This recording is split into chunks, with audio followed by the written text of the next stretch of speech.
Бүгүн 14-июль күнү Ташкөмүр шаарынын мэри Келсинбек Бектемиров Тынчтык аймагынын Некрасов көчөсүнө борборлоштурулган саркынды суу кетүүчү түтүкчөлөрдү орнотуу, жол жээгине жол жайгаштыруу, мыйзамсыз курулуштарды кароо максатында тиешелүү жетекчилер менен жеринде көчө тургундары менен жолугушту.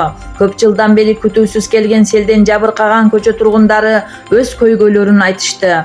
Мыйзамсыз курулган курулуштар бири-бирине татаалдык жаратып, унаа кирүүгө тоскоолдук кылганы, сел, жамгыр сууларынын үйлөрдү каптап кирип жаткандыгын угуп, өз көзү менен көргөн шаар мэри тарабынан тиешелүү жетекчилерге ыкчам кам көрүүлөрүн, жол жээгинде дарактарды иреттөө тапшырмалары берилди.